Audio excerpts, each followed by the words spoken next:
कोहरा दिल्ली की सर्दी के बारे में पूरा इंडिया जानता है। कड़कती ठंड में दिल्ली बहुत ही खूबसूरत लगती है, पर इसी ठंड में हमें देखने को मिलता है खूब सारा कोहरा, घना कोहरा जो एक चादर की तरह पूरी दिल्ली को ढक देता है। पर क्या हो अगर ये कोहरा अपने साथ कुछ ऐसा लेकर आए जो आपकी जिंदगी ही बदल दे। आज की कहानी है याविन और उसके दोस्तों की। याविन और उसके दोस्त दिल्ली के बढ़ते पोल्यूशन से परेशान हो गए थे और कुछ समय के लिए दिल्ली से बाहर जाना चाहते थे। उन सभी ने मिलकर हिमाचल जाने का प्लान बनाया। 3 दिन बाद ही उन्होंने कैब हायर की और सुबह 4 बजे अपनी ट्रिप के लिए निकल गए। याविन और उसके दोस्तों को लेने आया ड्राइवर बहुत ही हंसमुख और खुश मिजाज था। कुछ ही समय में उस ड्राइवर की दोस्ती सभी से हो गई थी। उन लोगों को घर से निकले हुए करीब 4 घंटे हो चुके थे। सुबह के 8 बज रहे थे। आसमान में अब भी अंधेरा छाया हुआ था। तभी गाड़ी में बैठे सभी लोगों को सामने रोड पर एक घने कोहरे की चादर दिखी। वो कोहरा इतना गहरा था कि उसके आगे रोड दिखाई ही नहीं दे रही थी। याविन ने नोटिस किया कि उनका ड्राइवर जो पहले बहुत मुस्कुरा रहा था, अब अचानक से बहुत सीरियस हो गया है। उसके चेहरे का मानो रंग ही उड़ गया है। याविन को लगा कि शायद ड्राइवर कोहरे में गाड़ी चलाने से घबरा रहा था।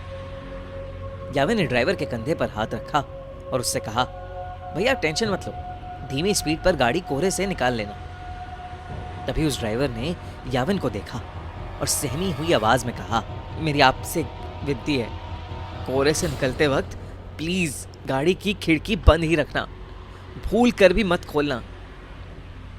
ड्राइवर इतना डरा हुआ था कि याविन और उसके दोस्तों की हंसी छूट गई। इस पर उस ड्राइवर ने बताया कि वो जिस इलाके में है वहां कभी कोहरा नहीं आता, और जब कभी ऐसा कोहरा आता है तो वो अपने साथ एक छलावा, एक झूठ, एक माया लेकर आता है। याविन और उसके दोस्तों को ड्राइवर की बात पर विश्वास नहीं हुआ। उन्होंने उसकी बात को अंधविश्वास बोलकर नकार दिया और देखते ही देखते उनकी गाड़ी कोहरे के अंदर चली गई।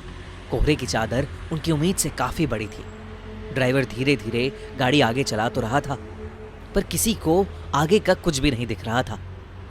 अचानक ही गाड़ी में बैठी रिया को अजीब सी बेचैनी होने लगी। उसे बिल्कुल सांस ही नहीं आ रही थी। वो ड्राइवर की बात को भूल गई और उसने गाड़ी का शीशा खोल दिया और अपनी गर्दन गाड़ी के शीशे से थोड़ी बाहर निकाल ली। खिड़की खोलते ही रिया को वापस सांस आई, लेकिन वो कोहरा अब गाड़ी के अंदर आ चुका था।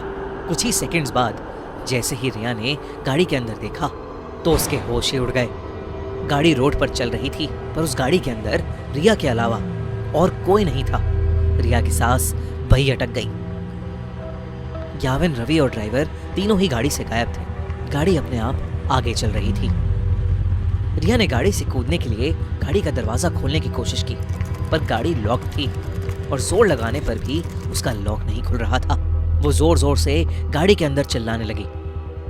तभी कुछ ही देर में धीरे धीरे वो गाड़ी खुद ही रुक गई और दरवाजे का लॉक अपने आप खुल गया। रिया ने बिना कुछ सोचे समझे गाड़ी का लॉक खोला और गाड़ी से बाहर भागने लगी, पर उसे अपने आसपास घने कोहरे के अलावा और कुछ भी नहीं दिख रहा था। रिया चिल्ला चिल्ला कर मदद मांगने लगी। उसका दिल अब उसके शरीर से बाहर आ रहा था कि तभी उस कोहरे में कुछ दूर पर उसे एक काली परछाई दिखी जो एक बहुत ही बड़े आदमी जैसी लग रही थी। रिया मदद के लिए उस आदमी की तरफ भागने लगी, पर भागते हुए उसने ये देखा कि वो परछाई के करीब पहुंच ही नहीं पा रही है। वो परछाई हमेशा उतनी ही दूर होती जितनी पहले थी। इससे पहले रिया कुछ भी समझ पाती, उसे महसूस हुआ कि जैसे उसके पीछे कोई खड़ा हुआ है। रिया अब इतनी डर चुकी थी कि उसके अंदर पीछे मुड़ने की भी हिम्मत नहीं थी। पर हिम्मत करके जब रिया ने पीछे देखा, उसकी रूह कांप गई। रिया के पीछे एक 12 फीट लंबा काला साया था। लंबे काले साये को देखकर रिया बुरी तरह कांपने लगी।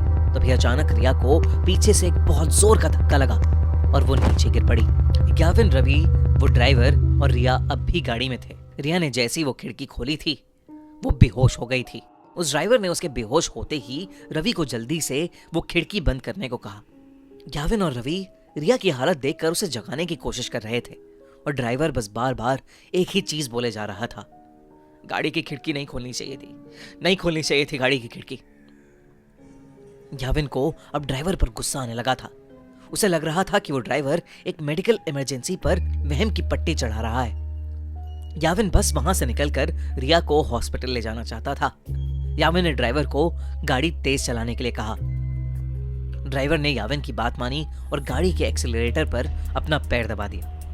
लेकिन कुछ ही सेकंड्स में अचानक से गाड़ी के सामने एक लड़की आ गई और इतनी तेज स्पीड होने की वजह से गाड़ी उस लड़की से टकरा गई।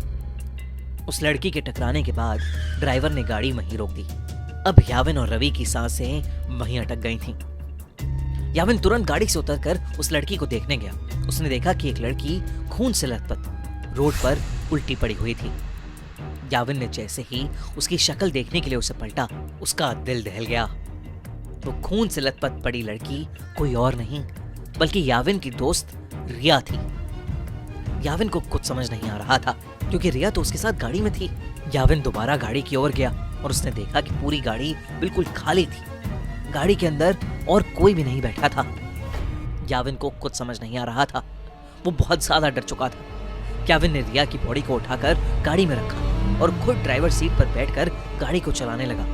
याविन उस घने कोहरे में बस तेजी से गाड़ी चला रहा था। तभी उस चलती हुई गाड़ी के सामने वही 12 फुट लंबा काला साया आ गया और याविन का गाड़ी की स्टीयरिंग पर से कंट्रोल बिगड़ गया और वो गाड़ी रोड के एक साइड के एक पेड़ से जाकर टकरा गई। अगली सुबह उनकी गाड़ी एक पेड़ से टकराई हुई मिली जिसमें ड्राइवर, याविन, रवि और रिया थे। वो चारों उस कोहरे की रात जिंदा तो बच गए, लेकिन यावी के सर पर चोट आने की वजह से उसका मानसिक संतुलन बिगड़ गया और रिया को इतना गहरा सदमा लगा कि अब उसे हर जगह सिर्फ वही काला साया दिखता है। अगली बार कोहरे में जाओ तो अपनी गाड़ी की खिड़की कभी मत खोलना।